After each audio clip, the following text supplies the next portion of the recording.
अस्सलाम वालेकुम। हमने स्टार्ट किया हुआ था नॉन हॉजकिन्स लिम्फोमा को, और उसमें सबसे पहले हमने देखा था कि उसकी क्लासिफ़िकेशन क्या होती है, उसका डिफरेंस क्या होता है हॉजकिन्स से। ठीक है, अब उसकी क्लासिफ़िकेशन में जो हमने सबसे पहले क्लासिफ़िकेशन करनी है, जो कि छोटी मतलब थोड़ी सी बड़ी है, उसके बाद आगे जो है वो दोनों ही आते हैं। तो बी सेल्स जो हैं उनके अंदर हम पढ़ने लगे हैं सबसे पहले स्मॉल में, जिसमें हमें स्मॉल छोटे छोटे बी सेल्स मिलेंगे, फॉलिक्यूलर लिम्फोमा। ठीक है, अब बात यह है कि बुक में आपके पास जो है ना इतना ज़्यादा लिखा हुआ इन्फॉर्मेशन मिक्स हो जाती है, उसको याद करने के लिए एक निमोनिक होना चाहिए ना कोई। होते हमें बी सेल्स छोटे ही मिल रहे होते हैं, फॉलिक्यूलर में भी और मेंटल में भी और मार्जिनल में भी, लेकिन बात करने वाली ये होती है कि हम कोई निमोनिक बनाए जिससे हमें याद रहे। ठीक है, तो निमोनिक इसका जो हम बनाते होते हैं ना, वो इसकी बनाते हैं, इसकी जो ट्रांसलोकेशन होती है वो भूल जाती होती है। ठीक है, निमोनिक की। अच्छा, अब इसको आपने ऐसे याद रखना है कि फॉलिक्यूलर, ठीक है, फो, ठीक है, फॉलिक्यूलर फोर से आपने याद रखना है फॉलिक्यूलर। ठीक है, फोर। ठीक है, अब फोर का डबल क्या होता है? 8। ठीक है, 4 8। ठीक है, अब 4 8 है ना, तो इसके साथ साथ आपने 1 1 लगा दिया, मतलब कि आपका एक क्रोमोसोम होगा 14, एक क्रोमोसोम होगा आपका 8। ठीक है, 14 और 18 क्रोमोसोम है आपके पास। अब 14 जो क्रोमोसोम है ना, वो आपका बार बार आएगा। आपने हमेशा के लिए याद रख लेंगे, हाँ, हमेशा के लिए याद रख लेना है कि जो 14 क्रोमोसोम है ना, उसके ऊपर आपकी जो है ना इम्यूनोग्लोबुलिन का जो है ना लोकस है। ठीक है, इम्यूनोग्लोबुलिन का लोकस है। लोकस मीन्स कि वो पोजीशन ऑफ द जीन है। ठीक है, 18 का मसला आता है ना, मसला इस बात का था कि 18 पे क्या है, तो इसको आपने इस तरह से याद रखना है। 4 और 8 के दरमियान में जो है, मतलब 4 और 8 को, मतलब 4 2 टाइम्स 8 होता है ना, तो इसमें आपने याद रखना है कि यहाँ पे जो जीन होती है वो BCL2 होती है। ठीक है, तो ये आपने याद कर लिया, फॉलिक्यूलर 4 8, फॉलिक्यूलर 4 8, 4 को डबल किया 8। 14 को आपने हमेशा याद रखना है, उसके ऊपर इम्यूनोग्लोबुलिन जीन होती है। 18 को आपने हमेशा याद रखना है कि उसके ऊपर कि BCL2 की जीन होती है। और अगर याद रखना है, ट्रांसलोकेशन होगी 14 और 18 के दरमियान में। होगा क्या कि ये जो BCL2 की जीन होती है ना, ये उठ के ना इस साइड पे आ जाती है, इसके साथ आके लग जाती है। ठीक है, इम्यूनोग्लोबुलिन के साथ। और जब आपको पता है इम्यूनोग्लोबुलिन ये वाला जो लोकस होता है ना, ये बहुत ज़्यादा तेज़ी से मल्टीप्लाई करता है। ठीक है, जब ये उठ के BCL2 IgG वाले 14 क्रोमोसोम के लोकस पे आ जाती है ना, तो ये BCL2 का काम ओवर एक्सप्रेस होना शुरू हो जाता है। दिस इज़ जो UQ, मैंने इसलिए आपको निमोनिक से समझाया कि आपके UQ में आया हुआ है एक दफ़ा कि what is the genetics of the follicular lymphoma, के जेनेटिक बेसिस क्या है, मॉलिक्यूलर जेनेटिक्स क्या है फॉलिकुलर लिम्फोमा की। तो यही आपने बताना होता है कि actually there is the translocation of the BCL2 gene on the chromosome 18 to the chromosome 14 where there is IgG heavy chain locus। ठीक है, और जब BCL2 वहाँ जाएगी तो वहाँ पे ओवर एक्सप्रेस होगी। और आपको पता है BCL2 का पहले भी हमने जिक्र किया था कि ये क्या करता है, हमारी एपोप्टोसिस को इनहिबिट करता है। ठीक है, एपोप्टोसिस को इनहिबिट करने का मतलब कि आपके बी सेल्स को अब ख़त्म करने का, मारने का जो है ना, वो कोई चीज़ है ही नहीं है। ठीक है, अब उसकी एपोप्टोसिस होगी नहीं, तो बी सेल्स ज़्यादा होते जाएंगे, होते जाएंगे, होते जाएंगे।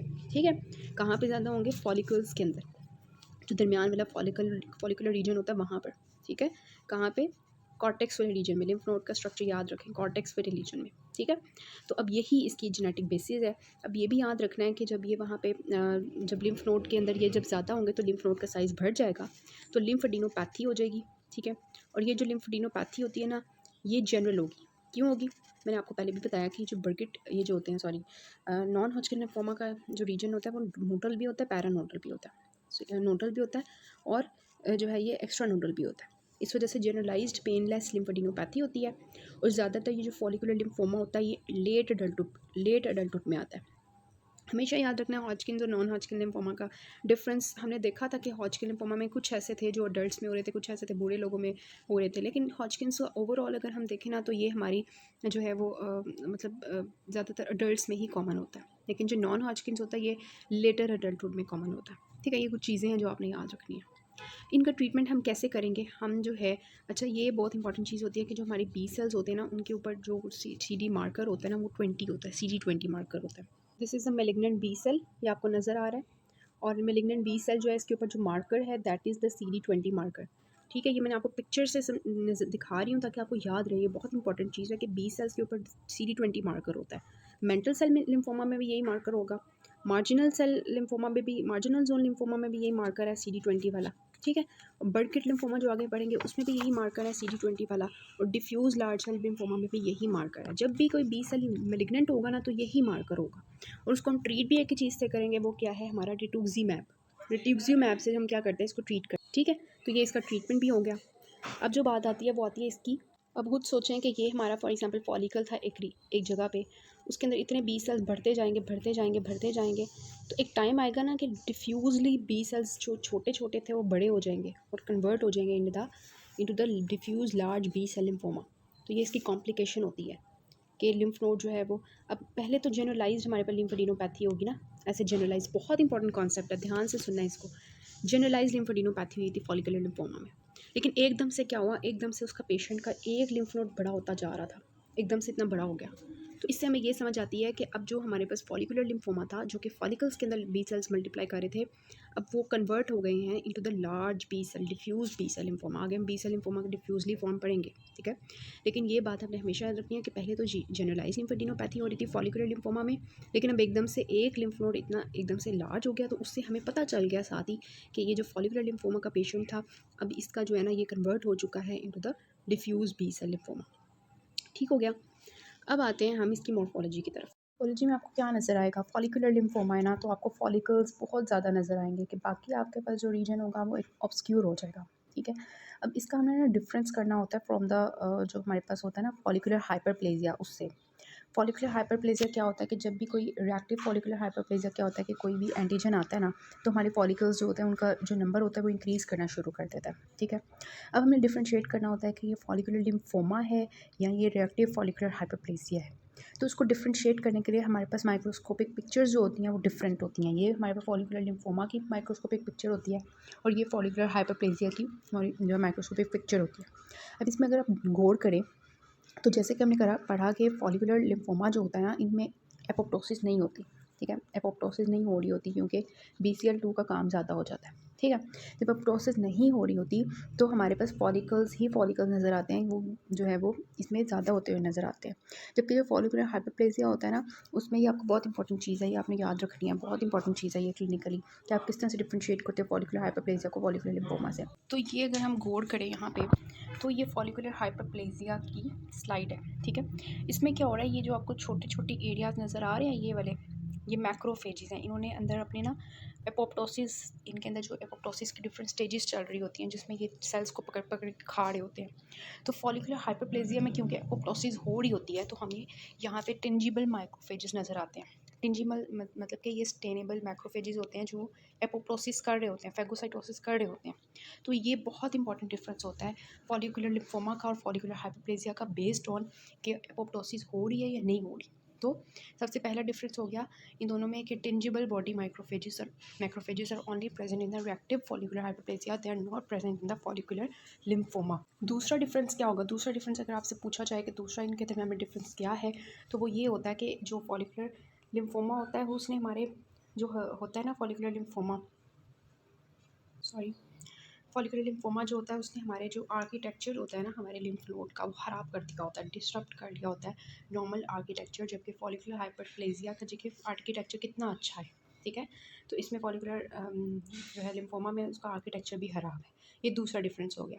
तीसरा डिफरेंस क्या होता है कि हमारे पास यहाँ पे BCL2 जो होती है उसकी ओवर एक्टिविटी हुई होती है, मतलब BCL2 हमें जो फॉलिकुलर लिम्फोमा वाले होते हैं उनमें ज़्यादा मिलता है, जबकि फॉलिकुलर हाइपरप्लेजिया में BCL2 जो होता है वो इतना ज़्यादा नहीं होता। तीसरा डिफरेंस हो गया।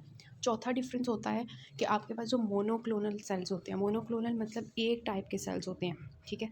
एक टाइप के सेल्स मींस B सेल्स आपको, B लिम्फोसाइट्स आपको फॉलिकुलर लिम्फोमा में मिलेंगे, ठीक है।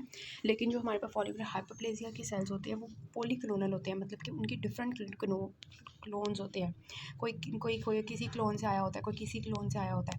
तो ये 4 डिफरेंसेस हैं टेंजिबल मैक्रोफेजेस के, जो कि फॉलिकुलर हाइपरप्लेजिया में होते हैं। आर्किटेक्चर किस में ख़राब होता है, फॉलिकुलर लिम्फोमा में। BCL2 का एक्सप्रेशन किस में होता है, फॉलिकुलर लिम्फोमा में। और पॉलीक्लोनल जो होते हैं वो फॉलिकुलर हाइपरप्लेजिया में होते हैं, जबकि मोनोक्लोनल सेल्स होते हैं फॉलिकुलर लिम्फोमा में। बहुत इंपॉर्टेंट डिफरेंस है। उसके बाद हम बात करते हैं कि फॉलिकुलर लिम्फोमा की फर्दर माइक्रोस्कोपिक पिक्चर्स क्या होती हैं। तो ये आपको जो है नज़र आता है कि आपके जो B लिम्फोसाइट्स होते हैं ना, वो हमारे पास सेंट्रोब्लास्ट में कन्वर्ट हो रहे होते हैं और सेंट्रोसाइट्स में कन्वर्ट हो रहे होते हैं। तो हमें मॉर्फोलॉजी में जो है ना यही 2 सेल्स मिल रहे होते हैं, सेंट्रोब्लास्ट और सेंट्रोसाइट्स, ठीक है। अब इनका हमें मॉर्फोलॉजिकली क्या डिफरेंस नज़र आ रहा होता है, ये जो सेंट्रोसाइट्स होते हैं ना, सेंट्रोसाइट्स, ठीक है, इनके ना अगर आप गौर करें तो ये अंदर न्यूक्लियस जो है वो इंडेंटेड है, ये हमारे पास साइट सेल है, ठीक है। उसके अंदर ये वाला आपको ब्लू कलर का इन्होंने दिखाया हुआ है, ये न्यूक्लियस है और न्यूक्लियस इंडेंटेड हुआ हुआ है, मतलब अंदर अंदर इसके अंदर ना एक खड्डा सा बना हुआ है अंदर की तरफ, ठीक है। और इसके अंदर जो न्यूक्लियस हैं, न्यूक्लियलाई हैं न्यूक्लियस के अंदर, वो इतने ज़्यादा इनडिस्टिंक्ट, मतलब इतने ज़्यादा डिस्टिंक्ट नहीं है, ठीक है, इस तरह। तो ये जब आपको नज़र आएगा ना कि इंडेंटेड मतलब न्यूक्लियस होगा और इनडिस्टिंक्ट न्यूक्लियलाई होंगे और साइटोप्लाज्म भी इतना खास जो है वो नहीं नज़र आ रहा होगा, ठीक है, तो वो होंगे सेंट्रोसाइट्स। और सेंट्रोब्लास्ट कौन से होंगे? जिनका न्यूक्लियस जो होगा उसमें कोई इंडेंटेशन नहीं होगी, ठीक है, सेंट्रोब्लास्ट में, ठीक है, थोड़े से लार्जर होंगे एज़ कम्पेयर टू सेंट्रोसाइट्स, ठीक है, थोड़े से लार्जर हो जाएंगे। और इनमें जो न्यूक्लियाई होंगे वो डिस्टिंक्ट होंगे, इनमें कोई इंडेंटेशन जो है न्यूक्लियस की नहीं हुई होगी, जैसे कि आपको नज़र आ रही है पिक्चर से, ठीक है, ये पिक्चर से आपने याद रखना है। और जो है इनके अंदर मॉडेस्ट अमाउंट ऑफ साइटोप्लाज्म होता है, ठीक है।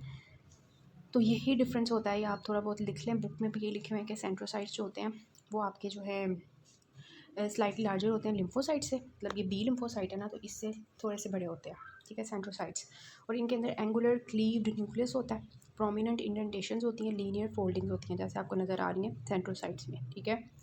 और न्यूक्लियर क्रोमेटिन जो होता है वो कोर्स होता है, कंडेंस्ड होता है, ठीक है, कंडेंस नज़र आ रहा है, ज़्यादा पर्पलिश है ये colour as compared to this. उसका जो सेंट्रोब्लास्ट का कलर है वो इतना पर्पलिश नहीं है, मीन्स के उनका न्यूक्लियर क्रोमेटिन इतना ज़्यादा कंडेंस फॉर्म में नहीं होता।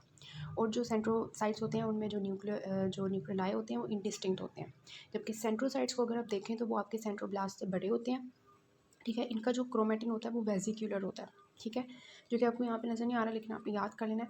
और साथ में इनके अंदर जो न्यूक्लियाई होते हैं वो ज़्यादा होते हैं इसके कंपेयर टू देम, ठीक है। और साइटोप्लाज्म क्योंकि न्यूक्लियाई ज़्यादा है तो न्यूक्लियस भी बड़ा है, क्योंकि सेल भी बड़े बड़े हैं, तो साइटोप्लाज्म जो होता है वो थोड़ा सा कम हो जाता है, ठीक है। तो यही आपके जो है मॉर्फोलॉजी में फॉलिकुलर लिम्फोमा के नज़र आते हैं। पहले तो आपने ये बताना है कि फॉलिकल्स आपको ज़्यादा नज़र आ रहे होते हैं, ठीक है, और उसको आपने कैसे डिफ्रेंशिएट करना होता है फॉलिकुलर हाइपरप्लेजिया से, ठीक है। फिर आपने बताना होता है कि सेंट्रोब्लास्ट की पेरेंट्स क्या होती है और सेंट्रोसाइट्स की पेरेंट्स क्या होती है, ठीक हो गया। And this is all you have to know about the follicular lymphoma, ठीक है। और ये बहुत ज़्यादा कॉमन ट्यूमर होता है, ये भी आपने याद रखना है। अब हम चलते हैं अगले वाले सेल के ट्यूमर की तरफ, जो कि है मेंटल सेल लिम्फोमा, ठीक है। मेंटल सेल लिम्फोमा कौन सा होगा? जो मेंटल रीजन में, जो फॉलिकुलर रीजन होगा उसके बाहर जो मेंटल रीजन है वहाँ पे ये बी सेल्स की प्रोलिफ्रेशन हो रही होगी। और बी सेल्स कौन से होंगे? स्मॉल बी सेल्स होंगे, बिकॉज हम स्मॉल वेराइटी पढ़ रहे हैं इसकी, ठीक है। अब उसका हम देखते हैं उसमें क्या होता है। तो सबसे पहले तो हमने ये डिस्कस करना होता है कि इनकी जो पैथोजेनेसिस होती है, इनमें जो क्रोमोसोमल एबनॉर्मेलिटी आती है, जो ट्रांसलोकेशंस होती हैं वो क्या होती है। फॉलिकुलर में हमने उसकी बहुत अच्छा निमोनिक से याद किया था 14, 18, BCL2 और आपके पास जो है IgG, ठीक है। इसमें भी हमारे पास 14 क्रोमोसोम तक होगा ही होगा, ठीक है, 14 वाला यहाँ पे भी होगा, ठीक है, 14 वाला यहाँ पे भी होगा। मैंने आपको बताया था 14 पे क्या होता है, हमारी इम्यूनोग्लोबुलिन बैठी होती है, ठीक है। और वहाँ पे कोई भी किसी भी क्रोमोसोम से उड़ के कोई चीज़ आएगी तो वो यहाँ पे आके ज़्यादा जो है उनका एक वर्ड होता है ना, शोहा हो जाएगा, शोही हो जाएगी कोई चीज़ यहाँ पे आके, ओवर एक्सप्रेस होगी, ठीक है। तो अब यहाँ पे जो ट्रांसलोकेशन होती है वो 11 लोकस से होती है, ठीक है। 11 से हमारा आता है साइक्लिन D1, ठीक है। अब इसको आपने कैसे याद रखना है? 11 ये चेंज आ रहा है ना, 14 तो वही सेम है हमारे पास फॉलिकुलर वाला, ठीक है। यहाँ पे जो चेंज आ रहा है वो हमारे पास चेंज आ रहा है कि साइक्लिन D1, ठीक है। इसको आपने कैसे याद रखना है? बहुत ही अच्छा रिपोर्ट मुझे नज़र आया था कि मेंटल है ना, तो मेंटल एक मैन है, ठीक है, एक मैन है, आदमी है जो साइकिल पे बैठा हुआ है, ठीक है, साइकिल पे बैठा हुआ है, मुझे साइकिल नहीं बनानी आती, साइकिल पे बैठा होता है। साइकिल के क्या होते हैं? 2 पहिए होते हैं ना, तो इस तरह याद कर लें 1 1, ठीक है, कि man on the cycle with 2 क्या व्हील्स, ठीक है। तो इससे आपको समझ आ जाएगी कि जो 14 क्रोमोसोम है वो तो सेम था, लेकिन मेंटल में जो हमारे पास होगा ट्रांसलोकेशन वो होगी साइक्लिन D1 की क्रोमोसोम 11 से 14 chromosome on the having the immunoglobulin G, ठीक है। अब ये बहुत ही अच्छा निमोनिक है और ये निमोनिक आपने MCQs के लिए याद रखना है, because this is very important MCQ कि ट्रांसलोकेशन जो है वो मेंटल जोन लिम्फोमा में कौन सी होती है, ठीक है। अब इसमें होता क्या है कि जब ये हमारे पास ट्रांसलोकेशन हो जाती है तो फॉलिकुलर लिम्फोमा में तो ये हो रहा था ना कि एपोप्टोसिस ज़्यादा हो रही थी BCL2 के ज़्यादा होने की वजह से। यहाँ पे साइक्लिन D1 आपने पढ़ा भी होगा न्यूप्लेजिया में कि ये हमारे G0 से जो है सेल साइकिल की जो मतलब सेल साइकिल के दरमियान में ये साइक्लिन्स आती हैं जिन्होंने हमारी सेल साइकिल को प्रमोट करना होता है। अब जब साइक्लिन D1 का काम ज़्यादा हो जाएगा तो ये G0 से S ट्रांजिशन जो होगी वो ज़्यादा होती जाएगी, ठीक है, जिससे क्या होगा कि वो बढ़ता जाएगा ट्यूमर, ठीक है, बी सेल्स की अमाउंट ज़्यादा होती जाएगी। इसको ऐसे भी याद रख सकते हैं कि मैन जो साइकिल पे बैठा हुआ था उसने G0 से लेके स्टॉप पे जाना था, जो कि उसकी डेस्टिनेशन थी, ठीक है, इसे भी आप याद रख सकते हैं। तो इसमें ये वाली एबनॉर्मेलिटी आती है, ठीक हो गया। So this is very important. अब ये होता है ना कि हमने जो CLL पढ़ा था, आपको याद होगा, क्रोनिक जो लिम्फोसाइटिक लीकेमिया था, उसमें हमने 2 चीज़ें पढ़ी थी कि हमने कहा था कि उसको हमने याद ही इस चीज़ से और डायग्नोज ही इस चीज़ से करना है कि उसमें प्रोलिफरेटिव जोन होता है, प्रोलिफरेशन हो रही होती है सेल्स की, ठीक है।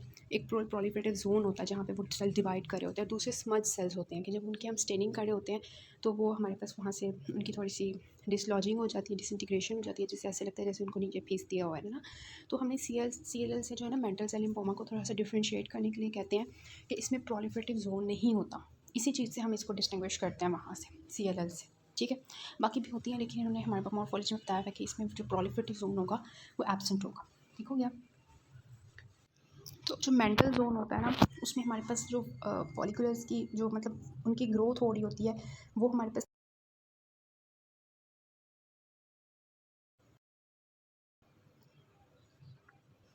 तो 3 तरह की ग्रोथ जो हो रही होती है वो इस तरह से होती है कि वो हमारे पास डिफ्यूजली भी हो सकती है, ठीक है, वो नोड्यूलर पैटर्न में भी हो सकती है, ठीक है। मतलब इस तरह के हमारे फॉलिकल्स होते हैं ना, तो उनमें मेंटल जोन होता है, तो कभी कभार वो एक नोड्यूल में भी हो सकती है, कभी कभी वो डिफ्यूजली भी ग्रोथ हो रही होती है, ठीक है। ये इसकी मॉर्फोलॉजी में हमें नज़र आता है। अब इनके जो सेल्स हैं वो इतने इंपॉर्टेंट नहीं है कि किस तरह के हमें नज़र आते हैं, तो बस ये है कि इनमें जो न्यूक्लियस है वो आपको नज़र आ रहा है कि डिफरेंट शेप्स के हैं न्यूक्लियस, ठीक है। साइटोप्लाज्म इनमें कम है और जो है ना इरेगुलर सा न्यूक्लियस है, और जो है साइटोस्केलेटन नॉट सो इंपॉर्टेंट, ठीक है। अब इसके क्लिनिकल फीचर्स में ये आता है कि ये ना हमारे पास एक्स्ट्रा नोडल इन्वॉल्वमेंट भी ऑब्वियसली इसकी होगी नॉन हॉजकिन लिम्फोमा इस वजह से, ठीक है। तो ये बोन मैरो में, स्प्लीन में, लिवर वगैरह में भी ये चला जाता है, स्पेशली जो GIT होती है वहाँ पे भी हमें इसकी जो है वो मिलते हैं, ठीक है। ये इसकी इंपॉर्टेंट चीज़ थी मेंटल सेल। सो बाकी जो इसका पार्ट है वो हम अगले से करते हैं, ठीक है।